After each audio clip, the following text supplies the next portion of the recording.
విభజన చట్టము రెండు రాష్ట్రాలకు కూడా, ఆంధ్రప్రదేశ్ రాష్ట్రానికి తెలంగాణ రాష్ట్రానికి ఒక భగవద్గీత, ఒక బైబిల్, ఒక ఖురాన్ లాంటిది.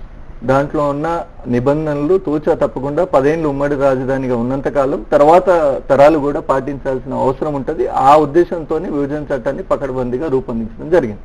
ఒకటి, ఆనాడు లేని అభ్యంతరాలను ఆ రోజు విభజన చట్టాన్ని అన్ని పార్టీలు అంగీకరించినాయి.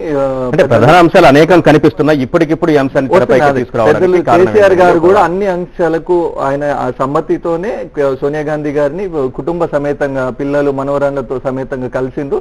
బాగా తెలంగాణ ఏర్పాటు చేశారు, మేము రుణపడి ఉంటామని చెప్పిండ్రు, వచ్చిండ్రు. సరే, తర్వాత వాళ్ళ రాజకీయ అవసరాల కోసం, వాళ్ళ వేరే వేరే కారణాల కోసం వాళ్ళ వ్యవహారం మారింది. దాని గురించి నేను ప్రస్తావించదలుచుకోలేదు.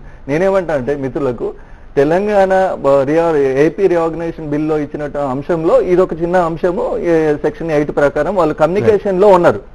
మీరు గవర్నర్ చేతికి అధికారాలు పంపించాలనే కమ్యూనికేషన్ పంపినంత మాత్రాన అది part and parcel of bifurcation act కాబట్టి దాని గురించి రాద్ధాంతం చేయాల్సిన అవసరం ఉంది. ఇప్పుడు ఇంతకుముందు సిపిఎం నాయకులు చెప్పినట్టు కానీ, బీజేపీ నాయకులు చెప్పినట్టు కానీ ప్రజా సమస్యలు ఎన్నో ఉన్నాయి. ఇప్పుడు తక్షణమే పరిష్కరించాల్సిన ప్రజా సమస్యల మీద మీరు పోరాటం చేస్తే, మీరు ఏదైతే అన్నారో అన్ని సీఎంలు, అందరు సీఎంలను కలుపుకొని నేను పోతాననే అంశం మీద అందరు సీఎంలను దేని మీద పోవాలి? ఒకటి, తెలంగాణకు బడ్జెట్ అలొకేషన్ జరిగే టైంలో సెంటర్ ని కలిసేది ఉండే.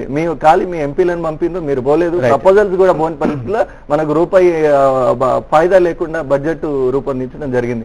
ఆ క్రమంలో మీరు విఫలమైనరు. రెండోది, రైతు రుణాల మాఫీ విషయంలో, రుణాల మాఫీ వైఫల్యాలు ఏంటి, విజయాలు ఏంటి, దాని గురించి నేనేమంటున్నా, సంక్షేమ కార్యక్రమాలు ఏం జరగట్లేదు, అభివృద్ధి కార్యక్రమాలు జరగట్లేదు. ప్రజలకి ఈ రోజుకున్న అవసరాలు అంటే ఇప్పుడు స్కాలర్షిప్, ఫీజు రియంబర్స్మెంట్ కానివ్వండి, రుణాల మాఫీ కానివ్వండి, విద్యుత్ కొరతలు కానివ్వండి, ఇట్లాంటి విత్తన అవసరాలు కానివ్వండి, ఇట్లాంటి అవసరాల మీద ప్రజల దృష్టి మరల్చడానికి ఇట్లాంటి విద్వేషాలను వాడుకుంటున్నారు అనేది కరెక్ట్.